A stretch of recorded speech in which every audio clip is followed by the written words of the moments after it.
It's raining. You know the kind of rain I'm talking about. Not the nice kind that waters the garden. I mean the heavy cold rain that hits the pavement hard. The kind that makes the whole city look gray and shiny. The kind that makes you want to go inside and lock the door and never come out again. We've all felt that rain. Maybe you're feeling it right now. You look out the window at the city or the town where you live and it just feels heavy. That is where our story starts. We're talking about a movie called Seven, but forget that it's a movie for a second. Forget the actors. Let's talk about the place. The city in the story doesn't have a name. It doesn't need one. It's just called the city. It's loud, it's crowded, the walls are thin so you can hear the neighbors crying or screaming or laughing, but you never actually talk to them. You just turn up the volume on your TV so you don't have to listen. That's the scary part. It's not the monsters under the bed. It's the feeling that you are surrounded by millions of people, but you're completely alone. In this heavy, wet city, we meet two men, and I bet you know people like them. First, there's the old man. His name is Somerset. He's tired, you can see it in his eyes. He's been a detective for too long. He has seen too many bad things. He looks at the world and he thinks the place is broken. This place cannot be fixed. I just want to leave. He has a ticking metronome in his house. Tick, tick, tick. It's the only thing that makes sense to him. He's counting down the days until he can quit. He wants to go live on a farm, far, far away from the noise and the crime. He wants peace. And then there's the young guy. His name is Miles. He's the opposite. He's full of energy. He just moved to the city. He thinks he's the hero of the story. He thinks that if he just works hard enough, if he kicks down enough doors and yells loud enough, he can save the day. He looks at the broken world and says, I can fix this. The old man looks at him and he thinks, you have no idea what's coming. And what's coming is the rain and the man named John Doe. Now usually stories like this, the bad guy is a monster. He's crazy or he wants money, but John Doe, he's different. He's calm, he's quiet, and that's what makes him terrifying. He starts killing, but he's not just killing people randomly. He's trying to send a message. He's using 7 deadly sins. You know them, right? Gluttony, greed, sloth, lust, pride, envy, and wrath. These are old words. They sound like things from church service 500 years ago. We don't think about them today. But here's the trick. Here's the hook that catches us. Look at how we live today. One of the victims is killed for pride. In the movie, it's a woman who cares too much about her face. Think about that. Think about how much time we spend taking pictures for the internet. We want people to look at us. We want people to like us. One is greed. We always want bigger house, fastest car, newest phone. It's never enough. One is sloth, laziness. There was this scene in this movie where they find a man tied to a bed. He has been there for an entire year, slowly dying. And that's the question that keeps me awake at night. He had neighbors. People lived there, right next to his door, but nobody checked on him. Nobody asked where he was. That's the real horror of the story. It's not the one bad guy did something evil. It's the hundreds of good people simply don't care. They were too tired. They turn up the volume of the TV. The bad guy John Doe, he holds up the mirror at us. You say that I'm a bad guy. Look at yourself. You let that happen. You tolerate it every day. Because it's easy. It's hard to argue with him, isn't it? So the old man and the young guy are chasing him, and notice how they do it differently. Miles, he's running around, he's angry, he's swearing, he wants to catch the guy and he wants to beat him up. He thinks this is an action movie. But the old man, Somerset, he goes to the library. There's this beautiful scene where the old man is at the library at night, and the guards there are just playing cards and listening to loud music. They're surrounded by all the wisdom of the world, books about life, about heaven, about history, about hell, but they're just playing cards. They don't care. But Somerset cares. He reads. He's trying to understand why. He knows he can't catch the monster just by running fast. You have to understand the monster. You have to understand how he thinks. You have to understand the world that made him. As the movie goes on, the rain gets heavier, the bad thing gets worse, and the young guy starts to crack. He realizes that kicking doors isn't working.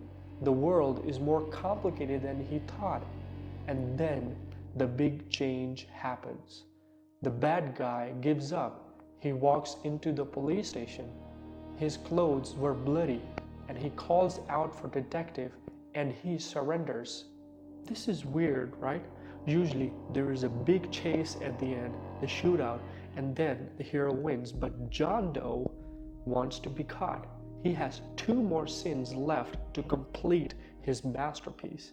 So he tells the detective that he will take them to the last 2 bodies, but they have to drive them to the middle of nowhere. So they all get in a car. This car ride is very important. It's just 3 of them, the old man, the young guy, and the monster. The monster talks to them.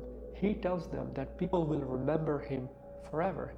He tells them that he forced people to look at the truth. He say, we look at the sins every street corner, in every home, and yet we tolerate it. And the young guy just yells at him. He calls him crazy. He says, you're a nutcase, you're a freak.